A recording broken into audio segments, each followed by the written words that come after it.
In this episode of the Texas Private School Podcast, the Division II preview is here, and we have a lot to talk about. Is anyone going to touch Fort Worth All Saints in District 1? Is Brook Hill going to make a run at the District 2 championship? Is District 3 anyone going to crack the top 10? And District 4, Lutheran South might be coming. All this and more in the Division II preview of the Texas Private School Podcast.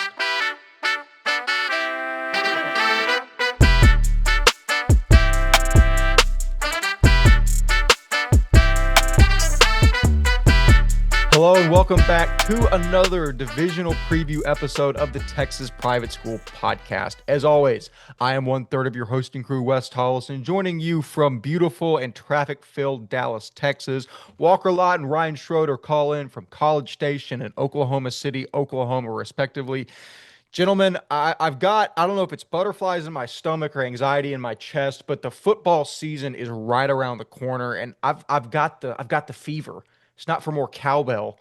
It's for more TAPPS football. It's upon us. The more close that we get, the more excited I become. Just the thought of being even just football adjacent. I'm not even playing anymore, but just being around football. It's just growing up in Texas. I can't seem to get away from it. We have a lot to talk about. Walker Lott, things seem like they have been good and well down in College Station, Texas. Number one, how have you been, my friend? Number two, high-level overview of District 2, Division Yeah, 2. yeah, I've been good. Just doing our thing and trying to do some stuff, more fun stuff behind the scenes to get prepared for the fall. Really excited. Alex Miller, who works for the Eagle here down in town, said that he saw homecoming mums in the local HEB. So they're already getting ready for Texas high school football. We're getting ready for Texas high school football. So is the season's coming, like you said. So I'm very excited about that. And going back to D2, very exciting.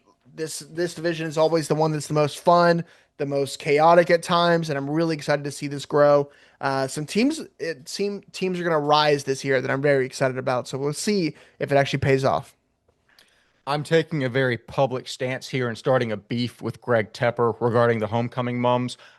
I love them. And in Yep, fact, they're not big enough. The mums should be bigger. We should have mums the size of the people that are wearing them. They I should agree. be they should be 6 foot tall mums. They're I'm just already gonna come there. out. They're They already should be even bigger. I It should be agree. more obnoxious. This is Texas. It's the way that it should go. Ryan Schroeder, you have two conflicting TAPPS Division II schools represented on your body right now. Not that bad. They're in different divisions, but they could meet in the playoffs. Number one, how are you? Number two, who's the better school out of the two you're representing? Oh my. Well, Don't answer that. We have well, to I, keep. I, I, I sh- I shouldn't answer that. I shouldn't answer that. But no, honestly, I'm excited for another year of Division Two. Like Walker just said as well, it really is the division of parity. A lot of these other divisions have had the same winners for a while. We've actually seen a little bit of parity of Division Two over the years and stuff. And I would like to think that this year brings a little bit more parity, even in the district setting. Maybe not as much the final champion, but we'll get to that as we go. And I'm excited for another season here in Division Two.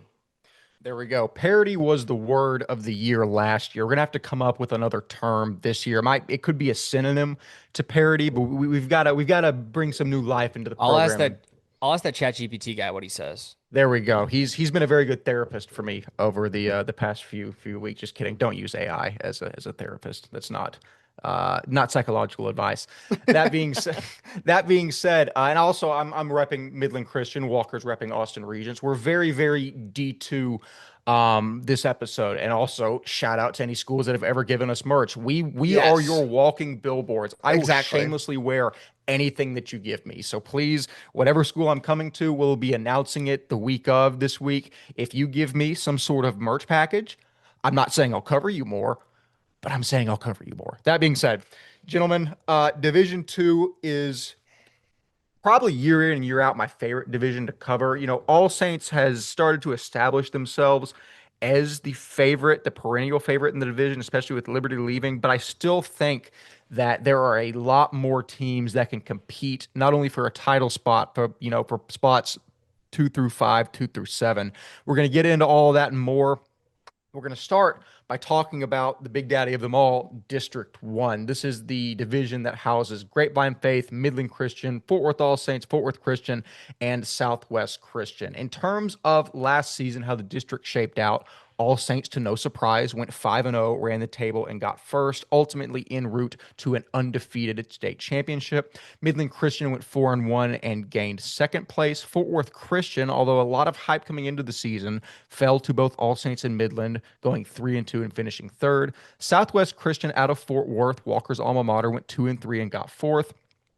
And then Grapevine Faith went 1-4 and got fifth in the division. So, as for what we're looking at, it's hard to see a world for me where All Saints isn't the clear favorite heading into this season. I know that's no surprise, but it has to be stated.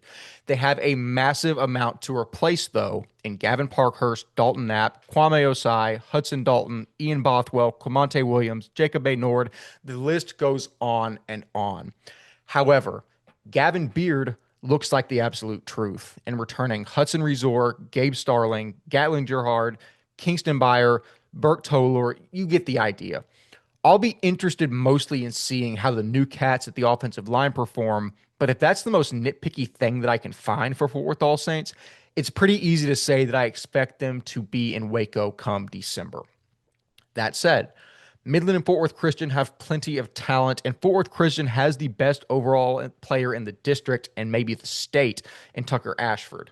I also love Cade Croppola, and I think he's got a shot at the top wide receiver in the district when he's fully healthy. Ooh, like The that. $1 million question is, will Fort Worth Christian live up to the hype? Last year, they beat the teams they were supposed to, but they couldn't get it done against the upper echelon of Division One. What Midland lacks in pure star power, they make up for in just the depth of dudes that make plays. Not to say that they don't have stars. Rowdy Pierce and Caleb Cruz are likely the best at their respective positions in the state. And with Phil Dawson at the helm, I think there's a very good chance they can take second place. Then that leaves a scramble for fourth through sixth. I might throw my hat behind Faith to emerge from that pack. The offensive line looks solid behind Anthony, Austin Odette, and Scott Hadaway, and Noah Smith is a straight up stud at wide receiver. I'm betting that a fresh coaching staff behind Mike Fuller is going to lead a storied TXPS program on a continued path upward. As for the last two, Southwest Christian and TCS have uphill battles in a loaded district. Both teams have talent, namely 6'4", 302-pound offensive lineman Griffin Blocker for Southwest Christian and athlete Deacon Hiley for Trinity. But realistically, I don't think they have the horses to compete with the top dogs. Gentlemen, I'll be up front. This is Fort Worth All Saints' district to lose. Anyone telling you otherwise is either a member of these respective schools or they're lying to your face. They're so loaded with talent between Beard, Edmund, Starling, Burton. I'm not even going to read all of them just because we've already went through it and it would take me 2 days. That being said, the more interesting piece to me is the race for second between Midland and Fort Worth Christian. Between Ashford, Croppola, Lanny Gigliotta at quarterback, and then Adam Burns, Bo Pearson, a lot of talent. Yep. But Midland Christian, especially with Rowdy Pearson, Caleb Cruz. By the way, Caleb Cruz was one of the best overall, not just DBs, he was the best overall with the MVP, he's one of the best overall prospects at the camp. Yeah. People forget how hard it is to stand out at defensive back in just one-on-one drills because they're naturally slanted towards receivers. He might not have lost a rep. That dude is going to be very good. Walker, you mentioned that the question for Midland might be quarterback. It's going to be interesting to see if the freshman Jackson Franco can get it going. Yep. Starting with this race for second between Fort Worth Christian and Midland, your thoughts moving into the season? Yeah, it's interesting. I think it is going to come down to that quarterback, right? Jackson Franco, we saw him at the retreat, and I saw talking to coaches and just seeing from other guys like that were around, like they were impressed with the freshman. Like he was slinging it a little bit, which is good for them. I believe he's a lefty, which is going to be exciting, right? Like when you have these freshman quarterback starting at these prominent teams, they usually turn out pretty dang well, right? And because at a program like these, like you expect like a at good quarterback at the helm. And I think he is going to be that dude, man. I'm very excited to see him go. But the question is that I think both Midland and Fort Worth Christian have a lot of top end talent, right? Like the Caleb Cruzes, the Rowdy Pierces, the Gigliottas, the Croppollers, the Tucker Ashfords. How is the depth of those teams, right? It's 22 guys that you need that are going to be quality dudes, and you need more than the other. And that's where I think it's going to be interesting to see, right? Does the Midland guys who are usually will always have a guy or two, you have Brady Young coming back, who I'm really excited about. Isaiah Matthews is a prospect that is interesting on the defensive line, and then over the Fort Worth Christian, right? Like, who's going to stand out this year? Bo Pearson comes back. Is exciting. Cade Cropholler, gets his ACL torn last year, comes back. I'm very excited about that. And then the Robinson brothers, who came over from, I think, Atlas or the homeschool team, right? So I think, and the 29 Brock Robinson, man, that's going to be a fun one to watch, man. He's going to be exciting. I saw some of his tape, and man, he can move at that age. It's impressive, man. I think that's a Division 1 guy that we're going to be watching on our hands there at the offensive line. So you have the pieces, you have a lot of dudes. How do those compare? That's going to be interesting to watch. And then shouting out my Fort Worth or Southwest Christian guys, I'm really excited about this team. I think this is kind of a couple years in now to Coach Stexon and his program and how he wants it run right. And I'm very excited to see how they do. Like you said, Griffin Balker is a monster, man. I love him. I love his tape. That's a big time dude. I think if his grades are right, which I don't know, I feel like that's an easy D1 PWO candidate right there, which I think is so easy for him to achieve. And then you have Braxton Smith coming back, who I'm excited about. Slade Evans comes over from Weatherford Christian, the 6-man team, and I really like his tape as well. You have some guys, man. Joaquin Burciaga, Tino Mescione, Eli Huffstetter was the quarterback last year. Excited to see how he does this year. Ty Berkey.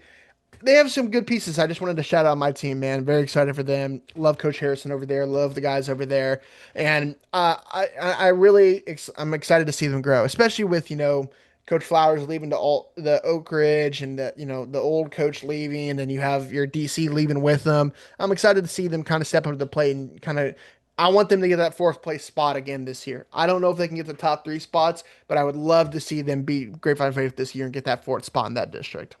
Yeah, definitely so, especially with the caliber of the front that they have. I think it's possible. I know I'm a broken record, but everyone watches skill players. The common person doesn't really focus on the offensive line, and that's the engine of the team. That's what Southwest Christian has. How those skill players are going to pair beyond those talented linemen is going to be interesting, but I think they certainly have the potential to get that done.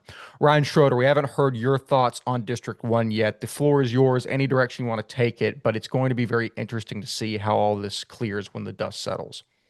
I immediately, obviously, just want to hit that conversation y'all were having a second ago about the Midland Fort Worth Christian, debate and stuff. And I actually remember watching the live stream of the Midland Fort Worth game last year. I was actually really locked in on it to the end. If I'm gonna look at the score tracker, I'm pretty sure, yes, it was like down to the wire. Basically, you can kind of guess 21-19 final score. Very close game last year. Basically swung second place in the district. One of them obviously going 4-1, other one going 3-2. So for that second place spot, and I see it about being the same as it was last year. If you want my honest opinion, I think it really does come down to another nail biter when they see each other. Um, both these teams once again are kind of running this same you know this same race, I feel like, and it feels like this district runs the same race a lot. It's like we know we're not going to be all Saints level, but can we take the 2 spot and face someone bad from the south, or however it works out? Um, and the higher you obviously finish on your district side as the lower quality team you get from the south on this. So I don't know. There's nothing really to say. We know my opinion. I'm gonna rep the S on my chest for a reason. And I have All Saints obviously by far, like they always do, winning this district. But it really does come down to, you know, I think Fort Worth Christian has the star power like they did last year, where we're like, oh, this team is bringing all these dudes in. This is a brand new program. But it's hard to say that when you got a defender like Caleb Cruz, you got a pretty high level freshman quarterback like Jackson Franco. Like I don't know, I think I see value in a lot of those. So no true answer at the moment, but y'all obviously realize that All Saints is first place in this district again. I think there's not really much more to that than what y'all said. Yeah, absolutely. So you said you're going to rep the S on your chest. I'll rep the ponies by my lonely. I'm not going to say that they're going to go out and beat All Saints, but I think they're pretty solidly in second place, even with a close game against Fort Worth Christian last year. I like the pedigree. I like Phil Dawson Lott taking over, I think there's a really good chance that they quietly have a very good season and then make a deep run after that. Moving on, that is our thoughts on District 1. We will now move into District 2. A brief recap of the season last year. Surprise, surprise, Austin Regents went 6-0, captured the number one spot in the district. Surprisingly, there was technically a three-way tie for second between Brook Hill, Hyde Park, and Grace Community. That's not Tyler Grace, it's Grace Community. But ultimately, that shook out with Brook Hill being second, and then Hyde Park being third, and Grace Community being fourth. Austin Brentwood finished fifth at 2-4, and then Grace Prep finished sixth at 1-5, and then Bishop Dunn finished seventh at 0-6. In terms of our outlook for the district, I think it's a situation that's similar to District 1, where it is very obviously Regents who's going to walk out unscathed. No one else in the district has dudes to keep up with Devine, Smith, Millington, Novi, Burton, Romero, and Robb, who just squatted 550 pounds, I think I saw. Yet again, I get incredibly discouraged to keep lifting every day when I see 16-year-olds just repping out not even my max, but like four times my max. It's very, very sad. That being said, I really, really like Brook Hill this year. I know the obvious answer is Hyde Park at second, but I think Brook Hill is going to make a real push at getting that 2 seed yet again. The O-line combo of junior offensive lineman Sidney Rouleau, who is 6'6", 300 pounds from Canada, of all places, and senior Emily Turkinen at 6'4", 315, is just ridiculous. And quarterback Zach Ryle, who's going to be a sophomore, stands at 6'5", 205 pounds. People aren't going to look as hard at a team from a town of 3,000 people, but I'm throwing my hat in the ring for them. That said, Hyde Park, as mentioned, is probably a more rational pick for that second spot. Bringing Roby in to lead your program is incredibly massive, as I think he has become the master of his craft. And between Crawford Moffitt, Houston Shaw, and Hayden Bechtel, there is no shortage of skill to pair with that. And as much as I just bragged on the Brook Hill offensive line, Hyde Park has Wyatt Smith and Simon Johnson, who stand at 6'5" and 6'6" respectively, although lighter at 225 and 285. All of the other schools in the district lose a lot from the last season, and I think there's a significant gap between the top three and the bottom four. Grace Community always has a solid program, albeit I might be slightly biased in saying that. And Braden Alexander is one of the top young backs in the sport, but having to replace such an experienced offensive line, wide receivers, and a guy like McCade Stinson at quarterback and linebacker, it's going to be an uphill battle for the Cougars. Braden Jennings will be a stud for Brentwood, and Cohen Jurgensen and senior offensive and defensive lineman James McKinney at 6'3" 300 will be ones to watch for Grace Prep, but the depth behind them likely won't be enough to compete with the talent out of the city that they're keeping weird. I like Brentwood as well between quarterback Braden Jennings and athlete Zach Zerlinski. I think they'll have some ability to compete, and that leaves us with Bishop Dunn, who the only athletes I can find, courtesy of the guys' preview, are seniors quarterback Dylan Paris and senior defensive back Emmanuel Rosales. It's just the case for Dunn is so incredibly interesting just because they've gotten absolutely weed whacked ever since whatever happened. And there's we can see what happened, but after that, I think it was the 2019 season. No, I say that. At 2022, they had a good season. They Yeah. competed in that district. It's been tough sledding. I mean, Dunn is one of the most storied programs in TXPS with all the championships they've won. It's going to take a complete overhaul to get the Falcons back up to speed. And I don't know if that overhaul is in the cards in the next 5 or 10 years even. Things shift, obviously, but we might be waiting a while, and I surely don't think it's going to be this season. But gentlemen, that's a brief overview in terms of District 2. Walker, I mean, this, in my opinion, is very clearly Regent's district to lose. Is there any reason we shouldn't think that? No, man, I'm very high on Regents this year after seeing them in the fall, in the spring, and it's just like every skill position they have a dude, man. DB, you have Drew Novi, who's going to be a top 10 in his position. All right, you need receivers. Oh, what about two top 15 guys in TXPS and Blake Smith, who, man, I'd put him up there. I put him up there with some of the best right now in TXPS. Like I think he's that level of caliber. And Cade Millington, you want to have faster, more, a bigger guy. Okay, go Cade Millington at 6'1", right? Who's probably going to play linebacker, play some defense for them as well, right? And then, okay, and at the end of the day, you need the quarterback, right? It comes down to it. And there's not a better one than Jack Devine in Division Two this year. I really do think so. Um, I think he's going to be the best quarterback in that whole division. I've said it old since the spring. I'm going to say it again. I think he's the best quarterback in that division, and it leads a lot. So their offensive lines with Charlie Burton, Diego Romero, and etc. They're bigger. You know, most Austin Regions offensive lines are like 6 foot ish, and they're bigger guys, and they'll do their part, especially in those younger divisions. And then they get into the trenches of the All Saints or whatever, and they just kind of like aren't the same. This is going to be the year I think they are the same. Like I went over there, they look 6'2" and above on all spots, right? They just look bigger. And I think that's going to be really successful for them. And then guys like Matthew Robb, who just squatted 500 pounds, I saw on his Twitter and stuff like that. Like those guys are going to step up for them. And I'm very excited to see the 29 running back Isaiah Mills kind of step into that RB1 role, I think, a little bit. Really, really excited about that, right? And I think guys also like Colin Angelo, Braylon Compton, et cetera, et cetera. There's a lot of dudes in this. Ashton Hopkins was an all state guy last year. There's a lot of dudes on this team that are going to make their impact. And I think this is an easy semifinal team this year. Easy. Pencil them in, Sharpie them in. That's where they're going to be. And I even think they're going to be a team that even can go into that. I think they can make the state championship if they have to beat All Saints to do it this year. I think that's that type of thing. I'm putting my cards on the table and kind of saying this is the year. I think that last year they didn't have Jack Devine, all this. I think that game against All Saints is one of the best games of the season, and I think they have the ability to overtake them and go into the state championship game. That's the level of Austin Regions this year. Going to the other teams, I really like Brentwood, man. I love Braden Jennings as a player. This is a guy who passed for 2,000, almost rushed for 1,000 plus too, or rushed for over 1,000 yards too. Like that's the type of player Braden Jennings is. And I think he has another great year as a as a senior. Zach Sherlinsky is a true 6'2" and do it all type of player, and I'm really excited to see him grow. The question is the rest of the guys, right? Jack Hansen and other guys like that, can they step up? I know they have a 29 that's going to be one to watch this year as well if he goes on the varsity level. Very excited about them. Austin Hyde Park, man.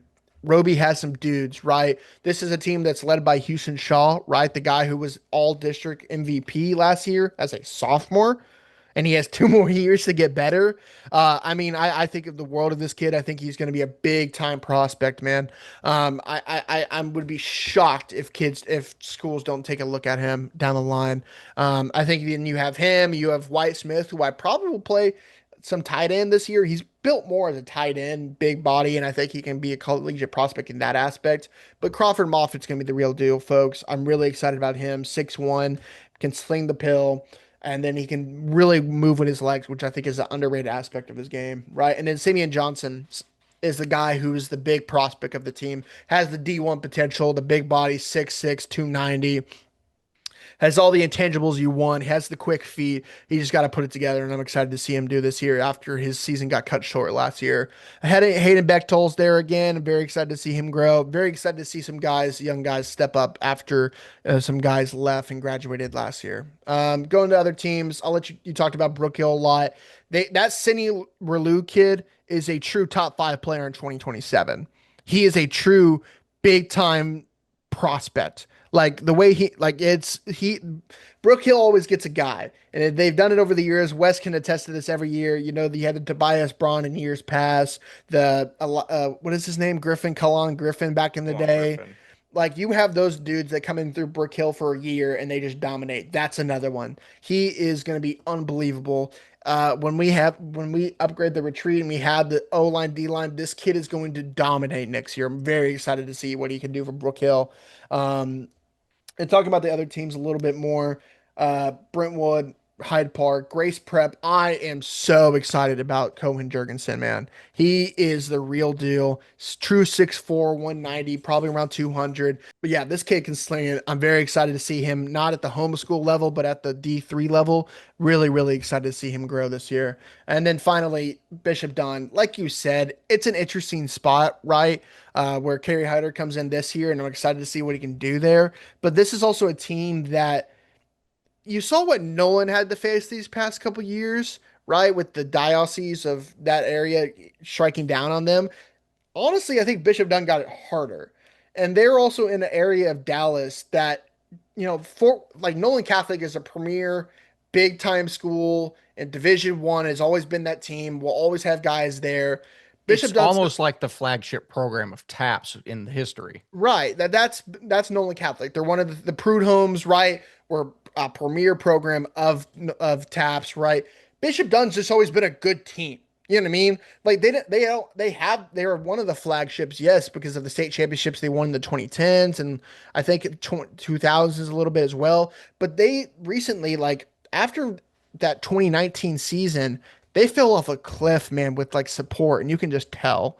And this is a team where it was a bad year if you didn't have three guys go sign D1 multiple years, right? This is an area where, the Duncanville, the DeSotos, the Cedar Hills, that before Cedar Hill Trinity Christian became to be, this was really Bishop Dunn, right? This was the team that was that team in that area. So I'm really excited to see if Kerry Hyder can take them back to prominence. Not even prominence, right? Like just compete. I wanted them to be like a third, second place team, fight for those type of spots in district. That's what I want Bishop Dunn to be. And I think that's what everyone wants Bishop Dunn to be. Because when Bishop Dunn's good, everyone's happy about that. So very excited about that. And you talked about Grace a little bit, so I'll leave it there. But this district's a lot of fun, man. I'm excited to see some of those D3 teams step up, kind of compete, but it's going to be interesting to see how this district turns out. I agree. Ryan Schroeder, we've spoken a lot about District 2, but you haven't given your opinions yet. It's obviously it's the same situation where I think Regents is far and away the best, but there's still a lot of competition like Brook Hill and Hyde Park, and even teams like Grace and maybe Brentwood or Grace Prep waiting in the wings. Just your thoughts on what District 2 is going to look like as we move into August. It's almost very similar to District 1 in some aspects. Like I would actually argue the All Saints and Regions comparison of where they are comparatively, you know, I think comparatively where they are to their districts is pretty comparative, but also Hyde Park and Brook Hill comparison to the Fort Worth Christian Midland Christian comparison is also pretty valid 2 teams really fighting it out for that second place spot. I mean, obviously last year, one of the biggest games in deciding that between the three-way tie was the Brook Hill Hyde Park game.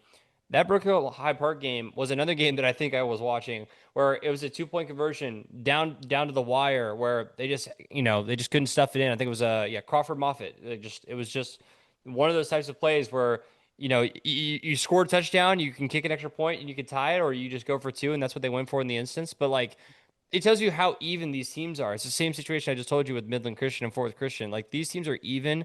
I'm looking for another battle for second place again this year in this district.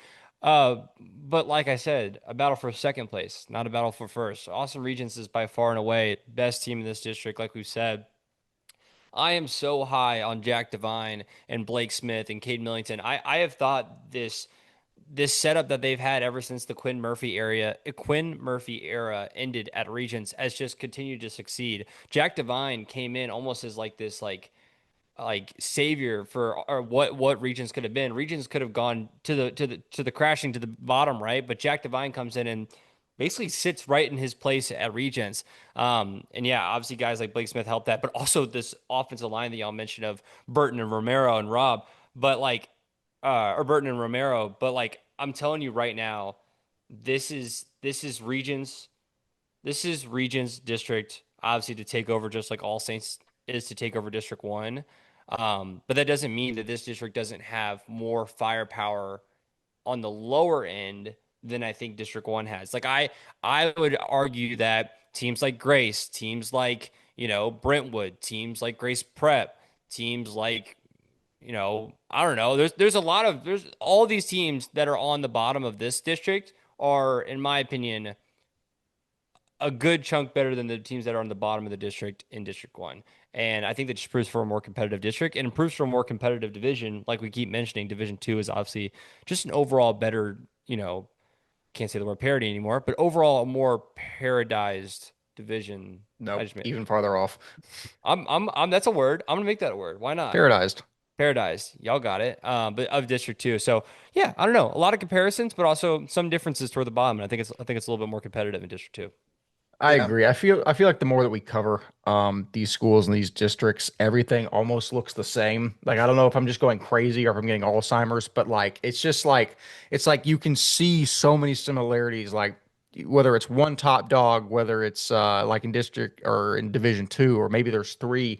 And then it's just like where's the gap? Because there's always very clear break points Mm. in these divisions. That's not that's not cracking the Da Vinci Code to say, but it's always just which team is actually going to come up and punch above their weight class, maybe not even win district, but make a deep run in the playoffs. That's what makes the sport interesting. And there's always a handful of teams that surprise us. And I'm sure there will be multiple that flag this preview in December and chirp us. Walker Lott, you seem like you have something important to say. Ryan, do you want to go first? I'm literally going to call it the Go. stupidest thing of all time. Go If for it. if you're a TXPS diehard and you don't, if you're not a TXPS diehard and you don't know all the districts and all the divisions and stuff, this is the one district that still probably needs the most like realignment. For those who don't know, we literally have an Arlington team, a Dallas team, a Tyler team, multiple Austin teams, multiple Tyler teams actually. But I just thought we never mentioned that, but I think that's Not still there's not multiple Tyler teams. Whatever. Bullard, Bullard whatever. is not Whatever. Tyler. Tyler has And 110,000 and people. and Bullard has Grace is not 3,000. Tyler Grace. It's not Tyler Grace. That's the quickest way Whatever. to out yourself as a Cool. non-ball knower to call it Tyler Grace. Even though we Anyway, had Tyler Grace on our 7-on-7 Okay. uniforms. All That's right. All neither right. here nor there. All right. All right. anyways, we'll talk to TAPPS and make sure that district gets realigned. We have a poll there. Maybe. No. Anyways, but going to this district, you talked about like how does it kind of stand out? I wanted to do it last district, but I want to do it here. Some non-district games to look out for these teams to kind of see how these teams look, right? Brook Hill plays Frisco Legacy week 2. That's like an exciting one to see how good Bullard actually is this year. Uh, And Regents, really quickly, Brook Hill almost beat Legacy last year, I think. Let me something fact like check that. But I'm excited to see if they can compete. 14-9. That's a close game, man. So I'm excited to see kind of how they do this Don't do year, that. see if they're Don't. close, right? Kincaid, right? Like it plays Regents week 2 Oh. at Regents. That's gonna be a fun one. That might be my week 2 game. Divine versus Wayne Shanks. That's gonna be a lot Mm. of fun.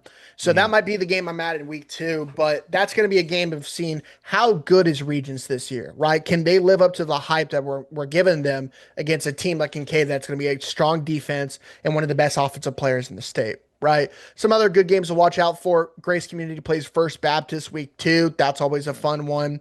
I just had to say it, Wes. Hyde Park plays Lutheran South week 2. That's a fun one against Mm. another the other district rival.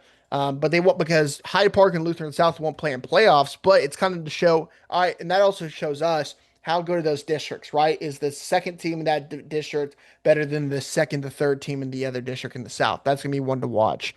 And finally, Brentwood has a pretty easy non-district schedule. Good for them. They play Central Texas, which is probably going to be the toughest game non-district. But Bishop Dunn, man, I know you're in a tough spot, but don't start with ESD and Nolan Catholic to start the year.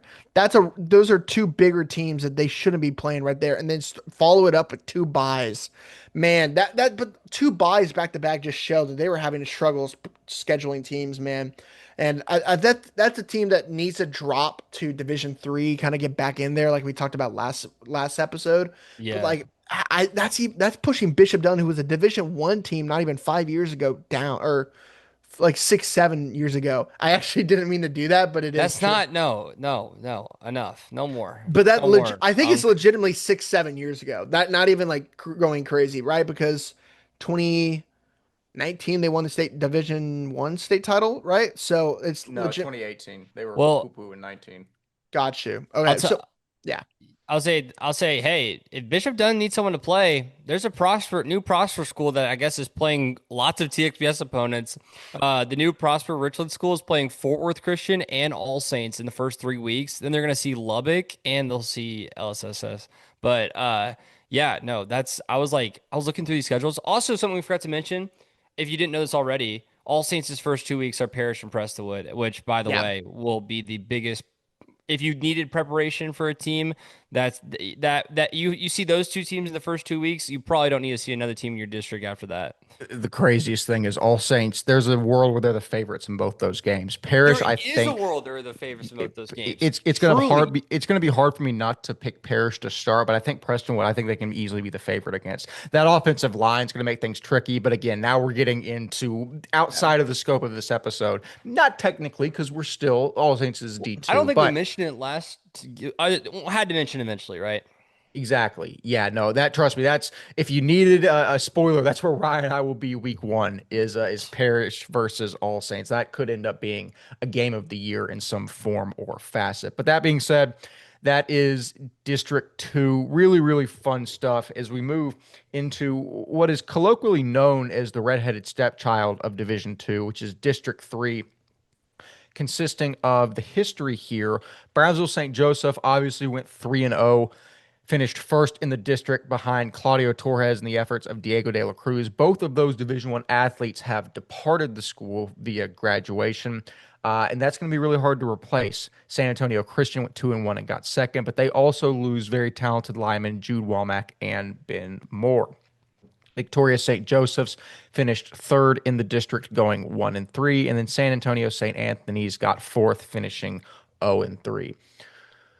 Am I going to pick San Antonio Christian first solely because of Sloan Gilroy? Perhaps.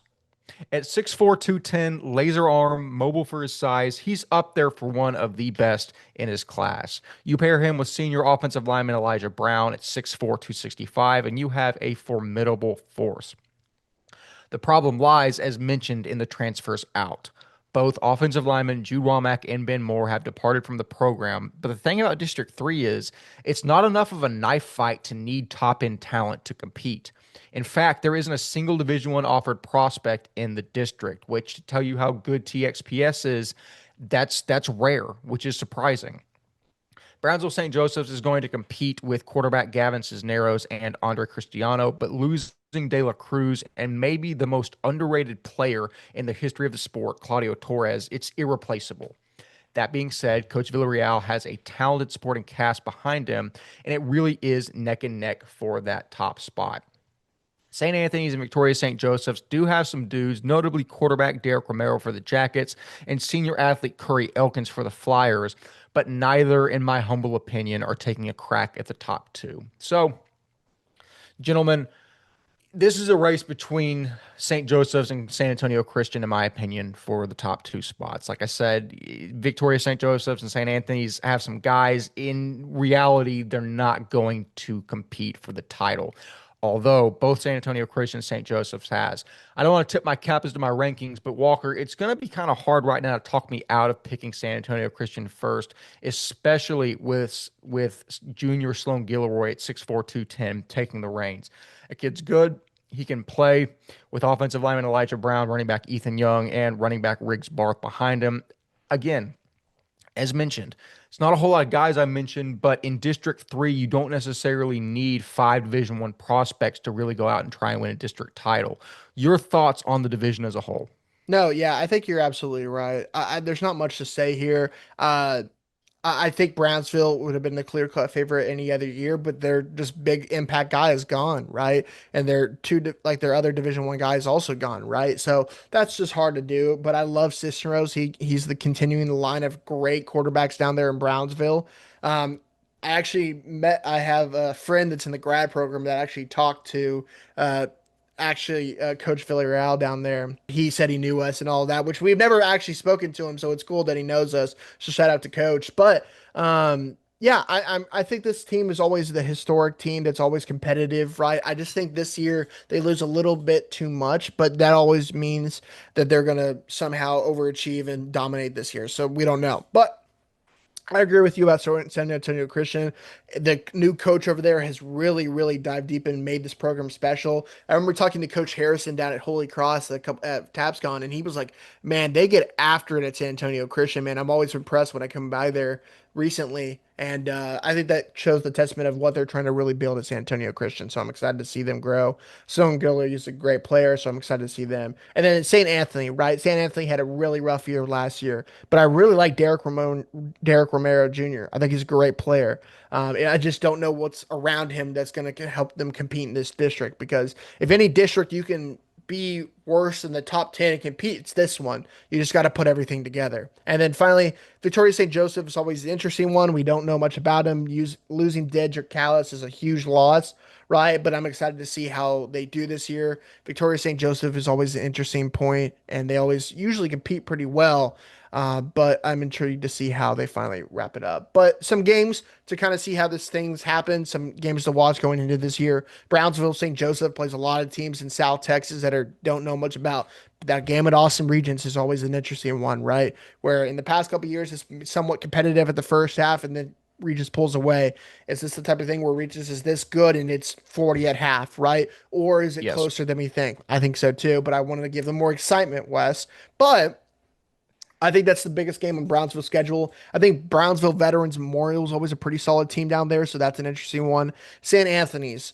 There's a lot of good teams on there, some D4 teams, some D3 teams, like the New Braunfels Christian should be pretty solid. How do they face there? Hallettsville Sacred Hearts and always a solid team. Church John Paul's, I think, pretty rough. But hey, they played that game at UIW. That's a fun game at Incarnate Word. That's pretty sick. Shout out to them.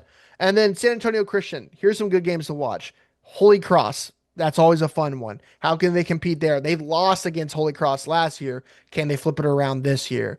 And then Magnolia Legacy Prep later in the year. Bernie Geneva, I think, is going to be pretty solid this year. Exciting to watch. And then Victoria St. Joseph. Hallettsville Sacred Heart. They play them, of course. Fracity. But Fort Worth Christian's the big one, right? How close is that game last year? Because I think it was a weird one last year. Well, no, it wasn't. 40-7 Fort Worth Christian. So if they can make it any closer, it'd be interesting. But I think it's going to become somewhat the same. But that's me. Ryan, pop quiz. Where is Frazzati Catholic? What city is it located in? Oh, Ooh, dude. that's Oh my gosh. I thought I knew this. Okay, hold on. It's in the Okay. name of the school. Not Corporate Frazzati, but I Corpus left out. Christi. No, wrong. not close. Oh no. Oh, no. Don't do this to me. This is like Shaq. It's This is like it's this is like it's a Chuck suburb. Chuck on. You said It's a what? suburb of one of the major cities. Okay, so you said for Saudi Catholic. Okay. Okay. The question obviously San Antonio. Is it San Antonio? It's No. a suburb of Houston. Even worse. Okay. I don't even know how was the last time you were in Houston. I don't I haven't been in Houston in a stone's age. I was Hold going on. to say it's the home of somebody of one of the media people we're close with, but I actually don't want to dox him. I don't know if it's public information, so I'm not going to say it. Oh yeah. Okay. I mean, I don't know, Katie. I don't really. Spring, Texas. Shout out to Zamari Oh, Bruce, Spring. formerly of Ole Miss. Zamari Bruce. That's a name I haven't heard in a while. I will never forget that kid watching him at a 7-on-7 thing in the summer and being like, how is this kid not blown up? I thought I found a diamond in the rough. And technically I did You because did. he went to Ole Miss. And I that means everything. So granted, I just looked him up on Twitter. He's now in the portal. So wonder where he ends up. But man, that kid was unbelievable, man. That kid was one of the most exciting kids I've ever watched live. And I only watched him at 7-on-7. Oh my Yeah, gosh, no, Corpus Christi is nowhere near Houston, dude. I'm I'm it's good at not. geography, and I'm You're literally not. no, I really am. I don't know why I thought that Pull was up so funny. GeoGuessr right now. Let's I run it. promise you, bar for bar. I'm just kidding. All right, well, let's move on. Okay. Do you want my opinion on this district? I would love your opinion, Ryan. Okay.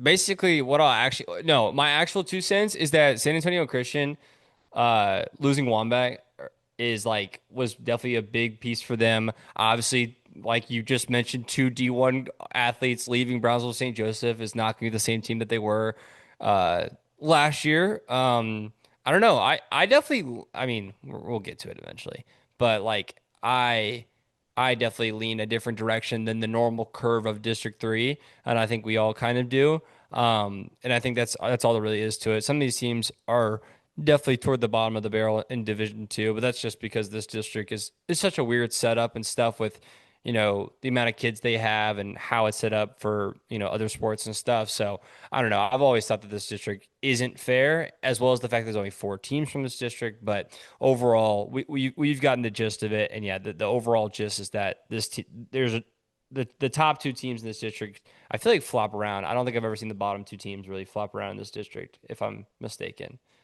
with Yeah. Victoria. Yeah, they're not. They're usually more the lower tier. But actually, Yeah. was it 2 years ago that St. Anthony won like 6 or 7 games? I can't tell if there's no way that was genuine. Oh my gosh. No, they didn't. They went 0 and 11. Yeah, Um, yeah, you just wanted to say that and see if you get a no, I reaction know out I of us. didn't. I didn't. Was it when was it? Oh no. Okay, I wasn't even close. But that being said, I mean, I think the most telling thing is even as quietly good. I mean, St. Joseph's went 10-2 last year, and obviously that's Oh, off. That's a lot off the back of Claudio Torres and Diego de la Cruz. But I mean, again, the teams aren't very high caliber, and the two teams they lost to in Regents and then Second Baptist, which are the two actual players in Division Two. I mean, they got murdered, 49-14 against Regents, and then 29-10 against Second Baptist. that's hard. The way that I'll end it, and just to give context to District 3, and I think they'll still be close to being the representative of this district, even if San Antonio Christian might take that spot. If they're worse, if they're worse than last year when they got absolutely murdered by the top and Regents is probably better, no one in this district has a shot at taking a legitimate stab at the Division Two title. Again, that's I don't think these teams should be measured against by their success should be measured by their games against the top. It's just how well who comes out and wins this district. And I don't want to give out a participation trophy, but I think that's the bar that they should strive for in District Three. But that being said, we will now move on to the final district in Division Two. That is District 4, featuring the likes of Beaumont Kelly, Fort Bend Christian, Lutheran South, Second Baptist, and the Woodlands Christian Academy. In terms of the overview, in my opinion, TWCA is the clear favorite to win this district. Colton Francis is one of the top physical specimens that I have ever seen. He squats 730 pounds. He benches 410 pounds. He deadlifts 590 pounds. The kid is an absolute unit. And, you hear the moniker sometimes, looks like Tarzan, plays like Jane. I think it's Tarzan. I think this dude is going to be legit. You have Prince Holiday there with him. You have Baron Meacham running a 10-8 as a true freshman. By the way, he was also quietly one of the standouts at the retreat. There was some conversation for who was going to win the MVP for he didn't even play wide receiver, he played running back. Yeah. But I mean, I think he was right up there with Gabe Starling because he ran routes. Obviously, the running backs ran routes and competed in that vein. He looked almost as impressive as anyone there. I am so incredibly high on that kid moving in to 2025. Braden Hanote at running back, and then obviously the Army commit Santiago Fernandez making a push for the top quarterback in the state. I'm drinking the Kool-Aid. I mean, we'll talk about this in a second, but this is not a question, in my opinion, that it's TWCA's district to lose. That being said, I think Lutheran South could very easily make the jump to second place in the district. Athlete Braden Robinson is an absolute unit. He's listed at 5'11, 180. He looks bigger than that. I was watching his film last night and it made me realize just how bad of a receiver that I was in high school because I was like, okay, this is good. I was nowhere near this. He is an absolute stud. You pair him with senior defensive back Asia Bradford and then junior athlete Josh Piplon. Then seniors, linebacker Kay Griffin, defensive lineman Hank Hughes at 6'2", 210, and then offensive lineman Zach Johnson at 6'3", 280. I think Lutheran South, it's going to be interesting between them and Second Baptist, but I think with Second Baptist taking a step back potentially with the guy that they lost, I think Lutheran South has a great opportunity to make it, this year, if any year, to make a push for the top of the district. Speaking of the Eagles, Second has a lot to replace, but they return their most vital piece in Cannon Toon, and having Alan Thompson back at wide receiver one is huge as well. It's not going to be easy at all to replace RJ Lee and company, and the trenches are where we're going to have to focus on the Eagles to see where their success is really going to come from. Because if you can't block, it's hard to execute any of your plans. But I would bet that there are going to be some guys that step up because at a program that's as storied as Second Baptist, you typically find some guys to plug in, whether that's guys that transferred in or with a culture that's so developed, guys that you have brought up through the ranks. And even if physically they're not as impressive as people in years past, they know the scheme, they know where to get, they know the guys to block. Moving on to Fort Bend Christian in year one under Coach Hoff, it's going to be very interesting. You lose a district MVP prospect in Blake Hamilton, but you return Cole Wooden at quarterback. And my God almighty, freshman Tremont Williams looks like the best freshman in the state. 6'2", 175. He's offered by Missouri, Houston, Pitt, and TSU before even taking a varsity snap. Walker saw him in person and got to hear some of the buzz, and I'll turn to him in a second. But T2 looks like an absolute weapon. And with Cole Wooden throwing to him, I think that it's going to be an interesting battle for Fort Bend, but if you have a guy like T2, that's one of those game breakers that you can never count a team out with a guy like him at the helm. And that leads us to Kelly Catholic, who went 1-4 and finished fifth last year. They have some dudes like seniors, wide receiver Sean Holman, and then linebacker Sam Beviaquela at 5'11", 200. And then sophomore athlete Lathan Weaver at 6'1", 170 is also going to be talented. The thing is, and it's no slight to Kelly, but TWCA, Second Baptist, and Lutheran South are very, very, very good and established. And Fort Bend Christian, even though it might be a year of flux, like I said, they still got Cole Wooden and T2.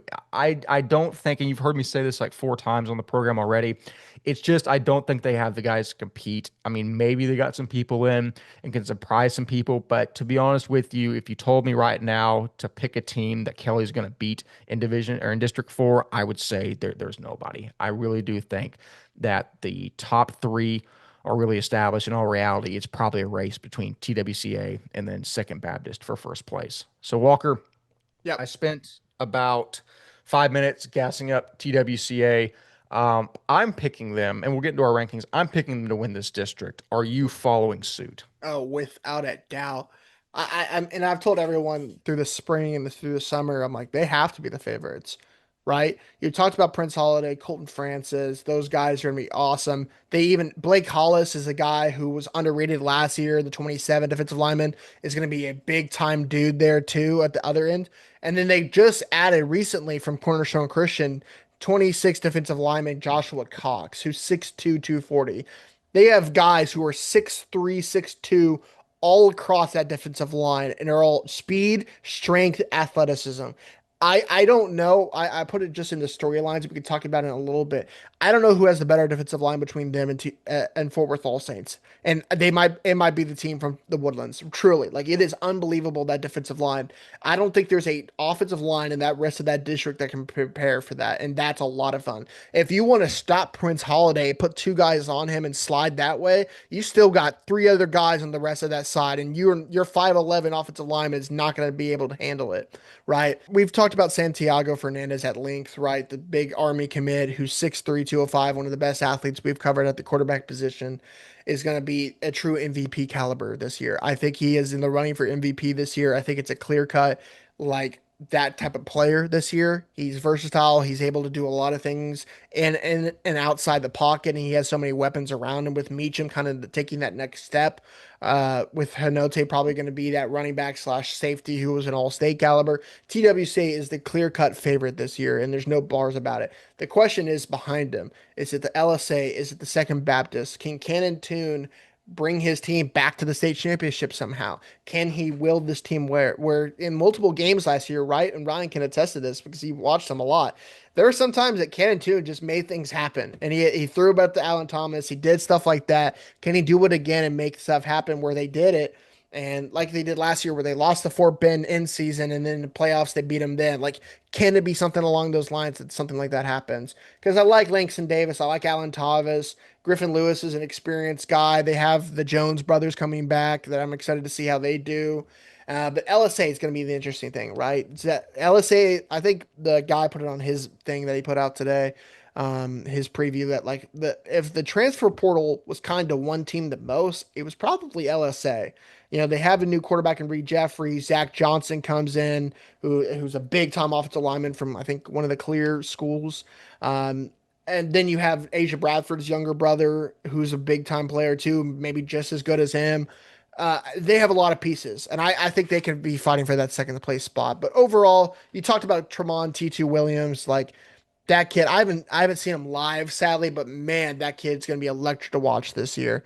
There's not been a more exciting prospect at a freshman than in a while that we've seen. I think Cooper Witten was that caliber kind of bit, but he wasn't even having those D1 offers as a freshman, right? You didn't have the D1 offers from the Sawyers, from the Luke Carneys of the world, right? This guy is this type of dude already, and that's going to be very exciting to see how he does. Cole Wooden just has to put everything together. They lose a lot from this offseason, right? But can they just kind of hunt and can they fight? And how can they do under the first year head coach? And then overall, I think this is TWCA's district to lose. How does LSA and Second Baptist fight for that second place spot? And can Fort Bend, under the first year head coach, kind of compete at all? I'm really excited to see. Exactly. Ryan Schroeder, this division or this district, I like the division as well, but this district is very, very fun, in my opinion. Second has been the established power for a while, and TWCA has been right there on the hunt, but I think this is the year that the Warriors take over. What do you think about the overview of District 4? It's funny because this district for a while has always kind of felt it's always felt competitive, but it's also felt back and forth sometimes. Or it's also felt like someone's definitely the top dog sometimes. With all that being said, though, like Woodlands Christian was a team that was 3-8 2 years ago, right? Like to see where they're at now from where they were 2 years ago, is quite impressive, right? I'm looking at a 38-10 loss against Fort Bend. They lost to LSA by 25 2 years ago. Um, this says overtime loss 49-12. I don't think that's right, but definitely 49-12 is not a great loss either. Like this is a team that was down in the dumps, a 2 year sweep, and now we're talking about the team that's the probable favorites for this district. Just overall, it just shows the success they've had. In becoming who they are. And yeah, obviously they're, in my opinion as well, they're the clear favorites in this district. But this district does have more competitiveness for the top spot than you'd say how far Regents and All Saints are from their respective. Because y'all would agree, Woodlands Christian is closer to the crew that they have behind them than All Ooh, Saints and Regents are with their crew. I definitely Regents. I agree with you on Regents. I think Midland and Fourth Christian are a little closer to All Saints than LSA and Second Baptist. Am I wrong there? Second. We're talking about an All Saints team that can beat Parrish and Prestonwood, possibly in Yeah. games like That's a good that. point. I'll No, I'll you're right. I'll give you the win there. Yeah, I'll give you the win there. Like I don't think now obviously there's dudes on Midland and Fort Worth, like obviously with Cruz and Ashford, right? Yeah. Yeah. But like I just other than that, All Saints is the most complete team by far, and I think Regents and them are very similar. I would just say Woodlands Christian, like a team like Fort Bend and a team like Second Baptist are on the heels. Well, definitely a team like Second Baptist is more on the heels of Woodlands Christian than the other ones, in my opinion. But Yeah, and there's even a world where Second Baptist could win this district. We're not going to say right, that about Fort Worth Christian or Midland, in my opinion. right. I say as I Right. rep the Midland shirt, but Right.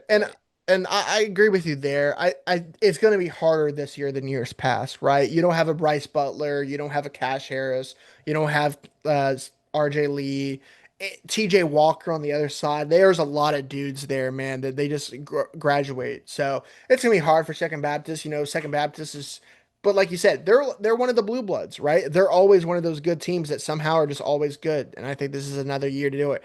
Like Fort Bend, we've said in the past couple years, Second Baptist, it is a disappointment for them if they don't make the semifinals in the South. It's a Mm, disappointment, and I think that mm, continues going into this year. Couple games to watch out for. I'll just put, like I said last time, Lutheran South. You play Hyde Park. You play Houston. You go first 3 weeks. Houston Christian, Hyde Park, John Cooper. Those are going to be three fun games to see how good they are this year. And then week 5, you have St. John's without Cole Allen, but you still have Stephen Gill and company. I'm excited to see how they do there. Beaumont Kelly, I mean, that's a rough season start for them. They play St. Pius, Concordia Lutheran. Like, that's going to be tough games to start the year.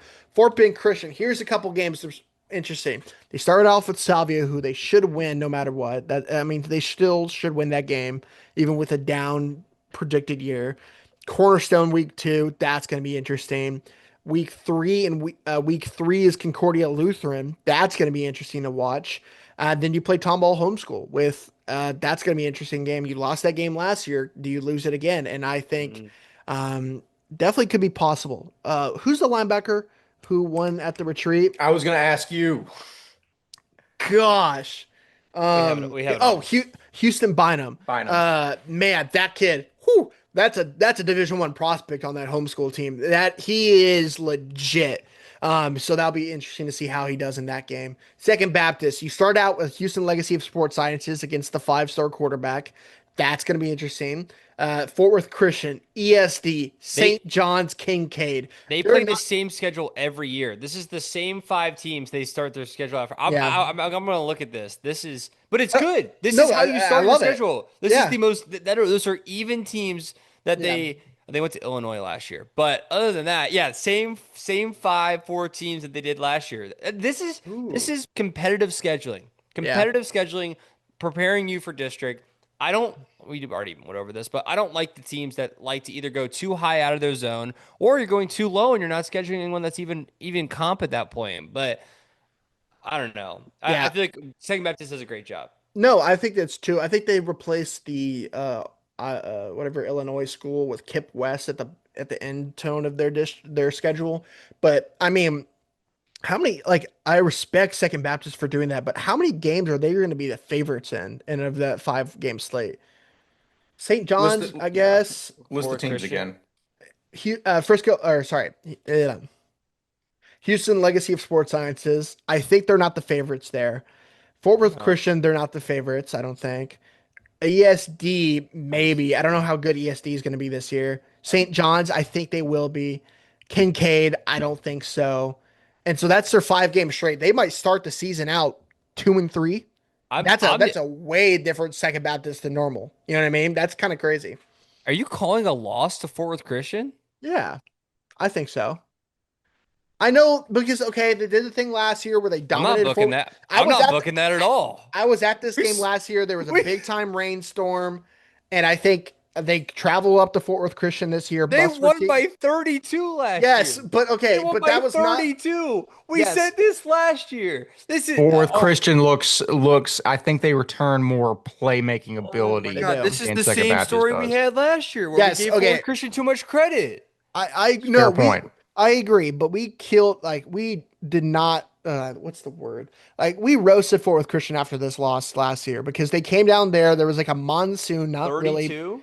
but like 32 points. it was a big time loss and no one expected it. I don't think that happens again, and they have to travel up to Fort Worth Christian. But I mean, even if they start 3-3 or 3-2, 3-2. Do 3-2. that's not a usual Second Baptist team in non-district. So I'm very excited to see how Second Baptist really does this year and see how they kind of play it out. And finally, Woodlands Christian. Some good public school teams that I just don't know much about, so I'm not going to talk about them. But the St. Pius game to start the year, that's a fun one. And I'm just saying it now. That might be my week 1 game I'm at right now. That's a fun one. Trey Finney, Amir Parks Brooks, Noah Carrasco versus Santiago Fernandez, Baron Meacham and Woo. company. That's a lot of fun week 1. A couple other games. They play Tom Hall Homeschool. Should be a Right win before there. But district. Right yeah. before district too. But That's a good EHS, slate. Bel Air Episcopal week. What is that? 5? That's going to be Yeah. a fun one to see how good that game is too. So a lot of fun non-district games. Very excited to see how that turns out. Yeah, definitely so. District 4, like I've said about every other district up to this point, it's going to be fun. That race between TWCA and seeing really how good Second Baptist is after losing that talent is going to make for some really fun storylines moving into the season. Speaking of storylines, we've got a few of our own to go over here before we get into the final overall rankings. To start with, since Cedar Hill of Trinity Christian's last championship, D2 has had a new champion each year. Does that stop this year with Fort Worth All Saints, or can TWCA, Regents, and company continue that trend? I'll answer this first. It doesn't stop with it does stop with All Saints. If we're talking about an All Saints team that could be favored against Parrish and Prestonwood, and again, I love Regents, I love TWCA. I think Regents probably has the best chance at stopping All Saints, but I don't think it's a huge one.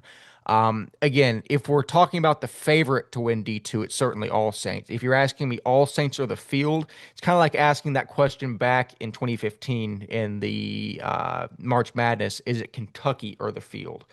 Um, I'm going to take All Saints over the field. I will throw my hat and say All Saints has a higher probability than anyone else winning Division Two. Walker, your thoughts? I think it definitely stops. Sorry. If I was the betting favorite, it's absolutely stopping with Fort Worth All Saints. But I do think there's a chance that a TWCA or a Regions can compete and win a state championship this year. Isn't that an interesting stat though?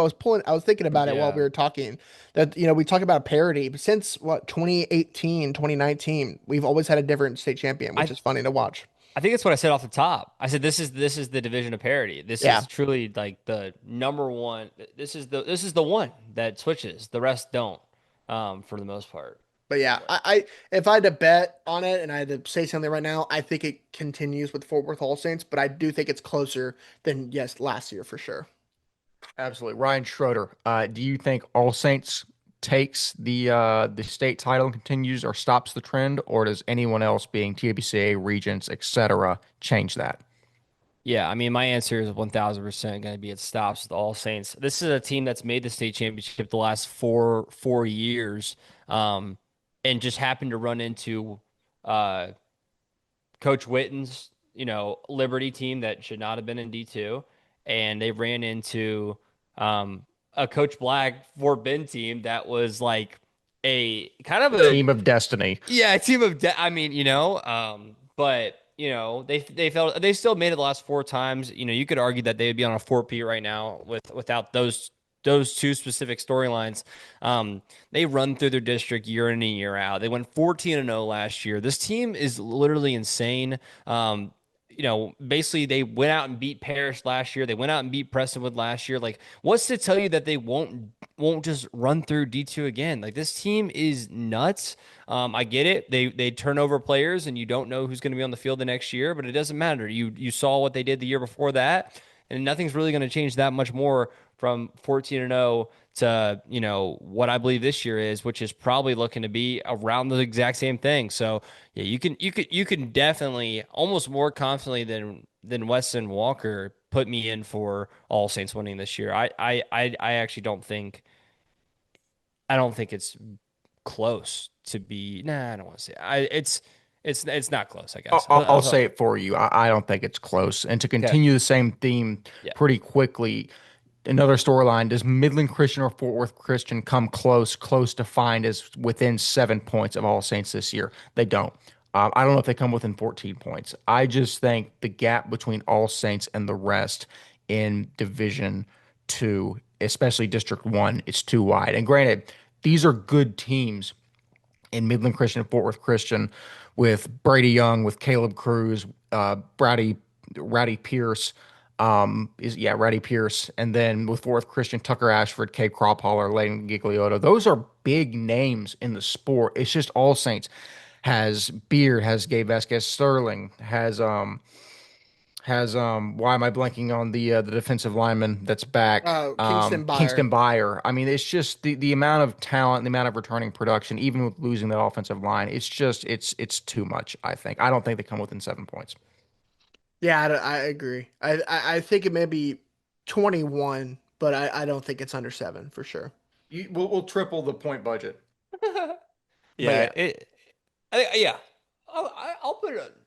I think one of them could go under 20, maybe. okay. But no, no. Yeah, no, I guarantee you the Massey ratings generated spreads for these games I love reading out. I mean, if any of them are under 17 points, I'm gonna be very, very surprised. But next storyline, does Fort Bend Christian in year one under Coach Hoff have any chance at going back to the state semis?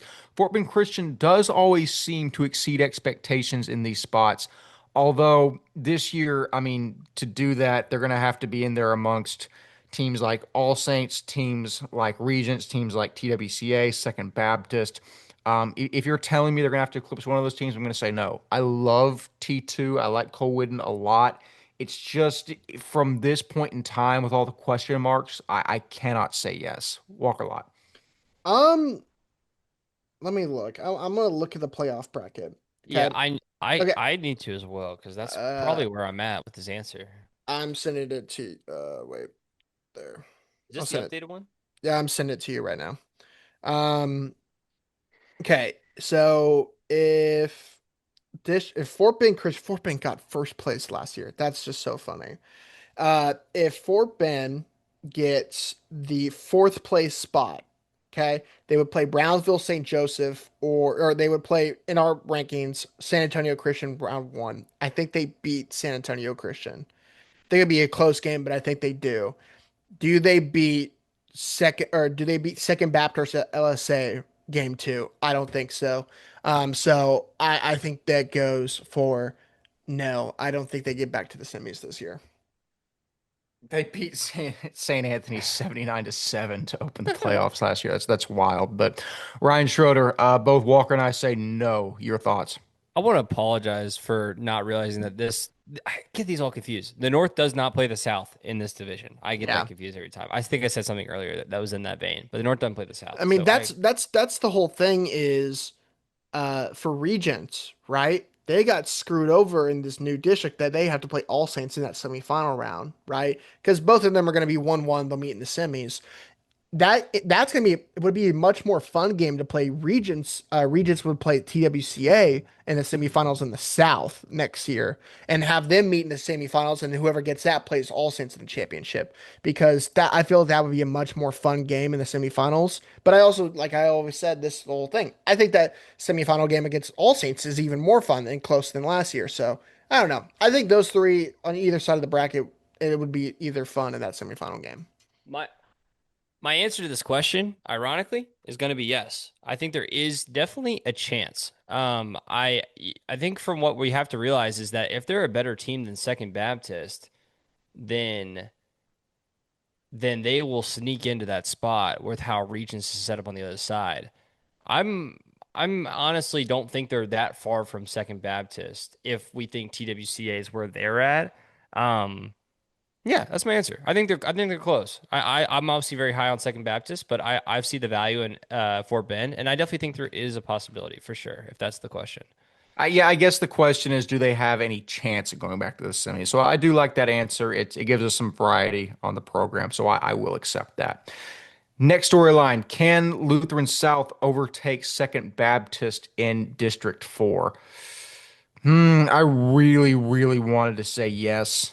Um, I love Braden Robinson and Asia Bradford, and obviously Second loses a lot, but like I said in the preview, they have Cannon Tune back. And I know that I try not to get sucked into really just basing teams off one player, but no one will ever be a St. John's what Cole Allen was, but I feel like Cannon Tune is pretty close to Second Baptist. I don't know if that's a crazy thing to say, but you look at just not even the measurables, but just in Ryan, you'll adhere to this, the way that he just wills them to win games, that's not something that you can replicate.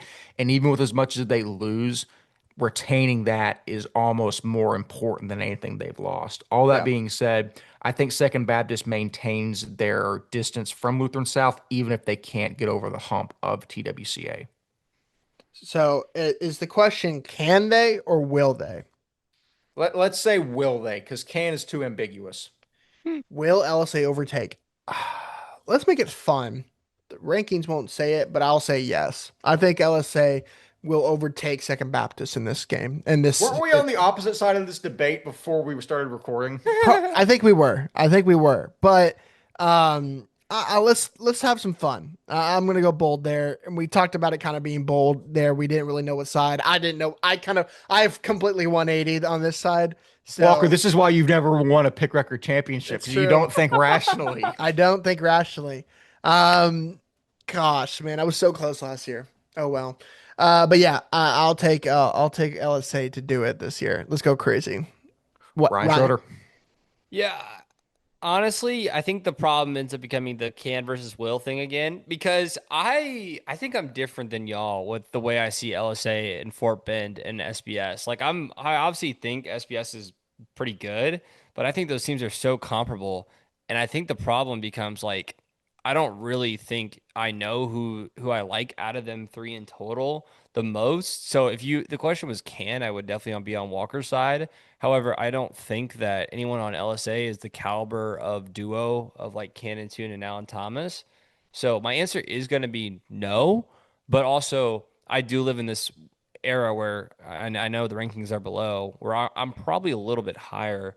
Um, it's very competitive in that middle pack of District 4. Don't 6-7 me. It's very competitive I, in District 4 for that. So I don't know. The answer is no for me. But also, can if they could do it, I think yeah.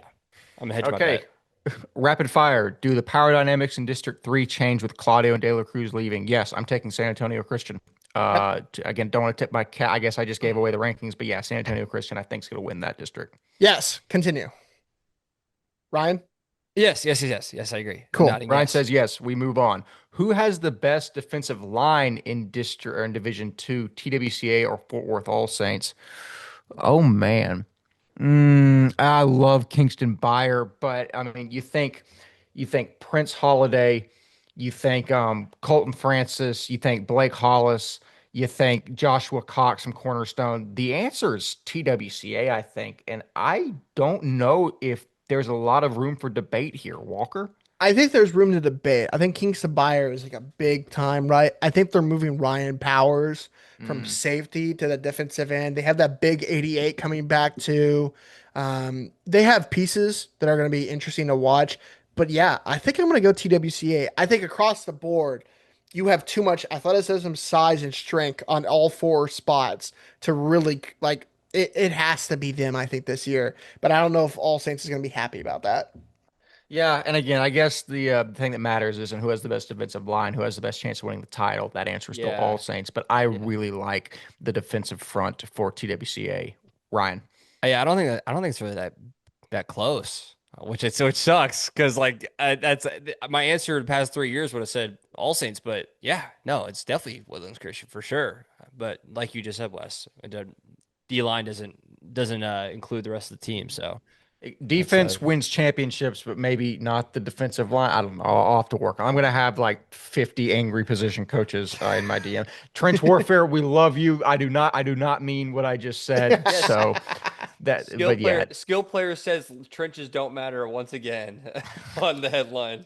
I am unashamedly biased. Anyways, next question. How big is the gap between Regents and the field in District 2?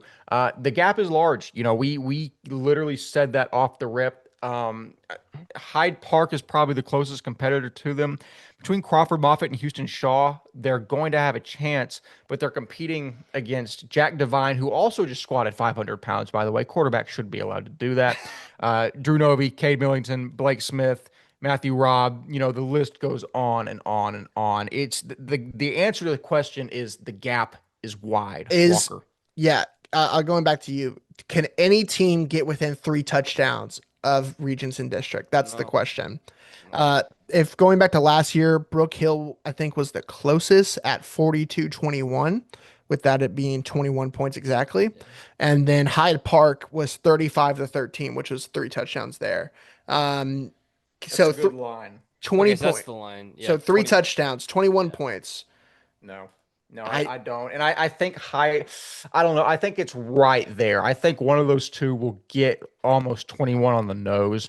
But Regents is possibly even better than they were last year. And I think Hyde Park and Brook Hill could be as well. But I don't think either group is much better than what the other has gotten, if that yeah, makes any sense. So I'm saying no. And Walker, I assume that you're saying no as well. I agree. Ryan Ryan. Schroeder. Yep. I'm also saying no for sure. For sure, Okay. for sure. There we go. So that's no there. The penultimate storyline. Do any of the teams that moved up from Division 3 last year make an impact this year, being TCS, Brentwood, Grace Prep, etc., i.e., do they make the top four in their district? Um, Grace Prep probably has the biggest chance. Trinity Christian No. doesn't. I mean, I'm not throwing any shade to them. They're just not big enough to compete. They're still a Division 3 team in my mind. Especially if they had Marcus Ramon Edwards back, I think I knew there's a you were gonna decent say chance. that. I miss I again if you say TCS Lubbock, the school is literally That- synonymous with Marcus That's Ramon at this 100%. point. Well, they 100%. also lost. I'm gonna guess the younger brother, Javion Ramon, He's right? gone. So that's huge, and I think you're absolutely right there. I think not Grace Prep. I think Brentwood has the best shot to do it, and I just don't think they can. I think it's close. I think that game against Grace is close, but I don't think they can. I don't think they'll win it out. So no, the answer is no for me. Mine was no as well, Ryan Schroeder. Yeah, it's no, but yeah, it's more likely to be the two guys in District 2 over the Trinity Christian Lubbock for sure. And oh, speaking of that, the last thing I'll say on this, Cypress Christian drops. We forgot to mention that because they're already dropped way past win, but that was another D3 team that moved up and they said we out after last year. And it looks like they're going independent and they're going to do an independent schedule and then come back at the next realignment. That's what I'm going to guess they're going to do. Which is going to be interesting because technically they'll do two. I'll spend a minute on them. They're building a brand new campus in the Bridgeland area of Cyprus, which if you know anywhere about that Cyprus area it's a big time location and there's a lot of money. So there should be a lot more students coming into Cyprus in that area. So instead of being that D3, D2 range, they should be a solid Division 2 program, which is going to be interesting to see how they compete not this year, but the years after that. Sounds like they're scared. I'm kidding. I'm That's kidding. I'm kidding. for I'm for for kidding. No. for for context here. Ryan Schroeder has cosplayed as a Cypress Christian hater for the better part of I think 4.5 years now. I think this started in 2021. Yeah. So that's an old callback to 2021 episode. Cypress Christian, we love you. I want to make that very clear. There you go. Last storyline: how do the top Division two teams compare to the top Division one teams? This will segue nicely into our Mm. overall top 10 outlook. Um, you got to start with All Saints. I think All Saints could very easily be, there's a case for them to be the best overall team in private school. I think they're firmly in that conversation. We're going to see really quickly against Parrish and Prestonwood. We are not going to have to wait very long for this answer. It's just Beck has done a masterful job at reloading every single year, and not just reloading, but building a program with coaches that develop kids to get to a point that's like, all right, we graduated this really talented class. We're going to go and get these certain pieces, but we don't need to recruit 50 people because we have trained you to an extent that you can step in and compete. Yeah. That is the reason I think for years to come, and as long as Beck's at the helm, that they are going to be in that conversation for best team in private school. So obviously All Saints is up there. I guess if we're looking at Regents next, I think there's a bigger gap there. I don't think I don't think I'd slot Regents up there in the big three with Division One with Parish, Liberty, and Prestonwood. Again, I like Divine, Novi, Millington, Rob, etc. And Smith.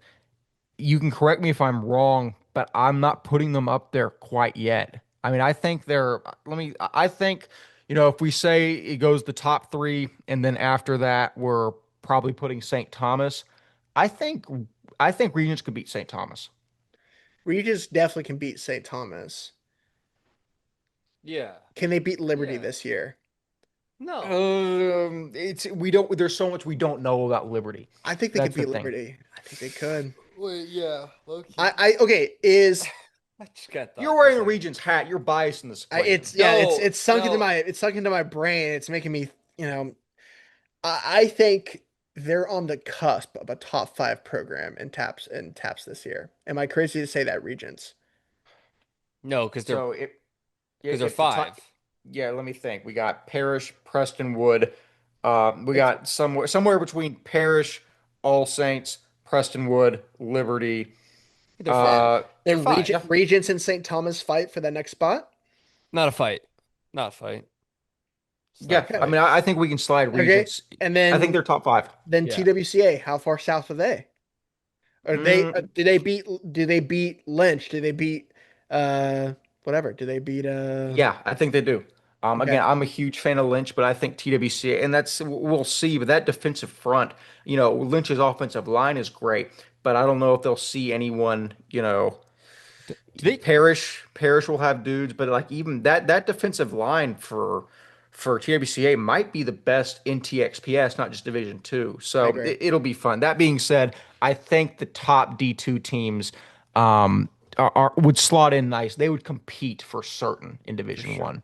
Yeah, for and I sure. even thinking going a little bit down, I think the Midlands, I think the Fort Worth Christians, I think the Second Baptist, we're getting down the list, but the Second Baptist and the Lutheran South, I think they could compete a little bit better with the D1 teams, I think, this year. I think the Midlands and the Fort Worth Mm. Christians would compete well with the Bishop Lynches and the Frisco Legacies this year, in my opinion. Mm. I think Mm. I think they compete well, but I don't know if they win Who every are we putting in game. the conversation? We're putting Hyde Park I and Brook mean, Hill in there too, or are think we about just it. I gonna say mean, Midland beat Bishop Lynch last year. You know what I mean? So it's not like it's an outright crazy thing to say. we'll see what pops up? I mean, Bishop Lynch Midland will be week 2. I mean, Bishop Lynch First Baptist will be week 1. I mean, I don't know. So, We'll see a lot off rip, but but I think how can they compare? I think they compare pretty dang well, and I think we all agree there. yeah, no, for sure, for No, sure. I agree with that. I think that is the solid answer to that question. But that being said, those are all of our storylines for Division Two. It'll be fun to revisit this when we do our previews next year to see how right or how wrong we were regarding each. Moving on to the final slice of pie that we have for the Division Two preview, the moment you have all been waiting for, or the moment that you scrubbed to the second that you clicked on this episode, the TAPPS Division Two rankings by district and then overall. We will start with District 1. At number 1, we have Fort Worth All Saints. At number 2, we have Midland Christian. At number 3, we have Fort Worth Christian. At number 4, we have Grapevine Faith. At number 5, we have Fort Worth Southwest Christian. And at number 5, we have Trinity Christian of Lubbock. In District 2, at number 1, we have Regents. At number 2, we have Austin Hyde Park. At number 3, we have the Brook Hill School. At number 4, we have Grace Community out of Tyler. At number 5, we have Austin Brentwood. At number 6, we have Grace Prep. And at number 7, we have Dallas Bishop Dunn. In District 3, at the number 1 spot, we have San Antonio Christian. At number 2, we have Brownsville St. Joseph's. At number 3, we have Victoria St. Joseph's. And at number 4, we have San Antonio St. Anthony.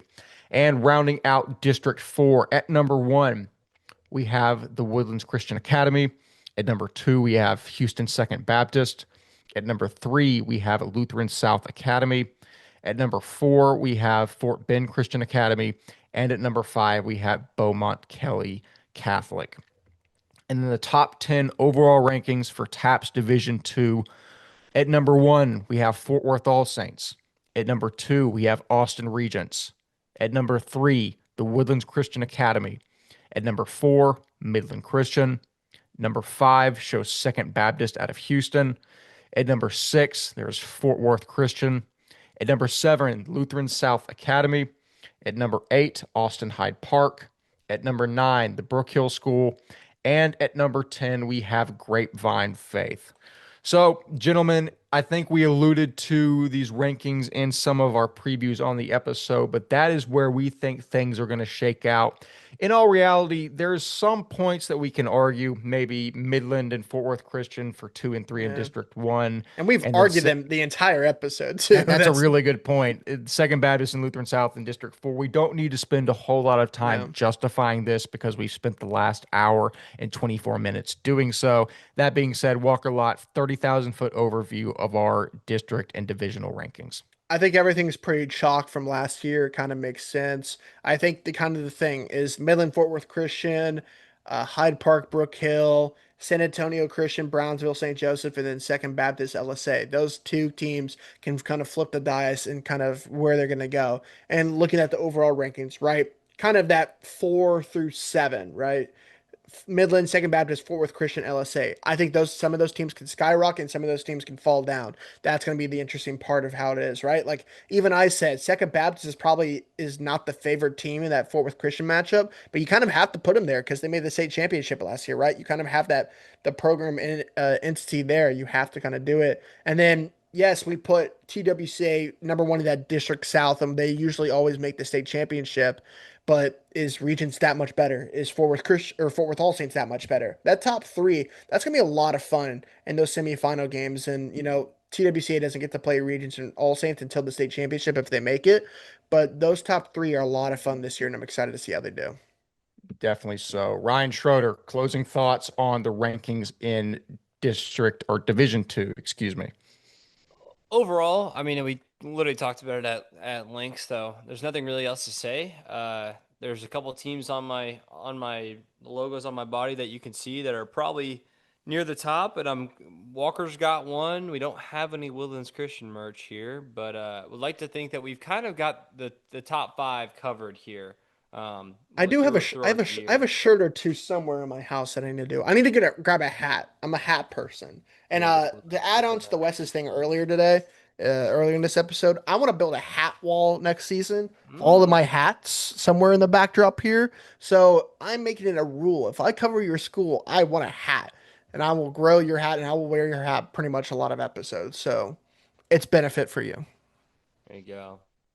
There you There go. we go. But yeah, no, I can't express enough how excited I am for the season. Like I mentioned off the rip, the closer that we get, the more I realized how many tantalizing storylines that we have, especially in Division Two. I think Division Two is always the most fun in terms, we know we have the established players in All Saints, but so many teams could take a crack at the top of their district and possibly at the top of their division. We're going to figure out, especially in all of the non-district matchups that Walker mentioned so eloquently, we're going to figure out where a lot of these teams stand really quickly, and we're going to have a lot of fun while doing it. But gentlemen, as always, this is, I think, our fourth time doing a divisional preview. I feel much older and somehow not wiser than the first one that we did, but I think that's just part of the gig. I enjoy doing this as much as I do enjoy anything in my life, and we are back. We are better than ever. The football season is upon us. Stay tuned for the SPC preview featuring a special guest that you've seen a couple times on the podcast. Should be hitting your feed sometime in the next week. And let's get ready for football season in the Lone Star State. As always, I have been one third of your hosting crew, Wes Tolleson. Walker Lott and Ryan Schroeder have fantastically been themselves. We will see you in the next episode. See you later.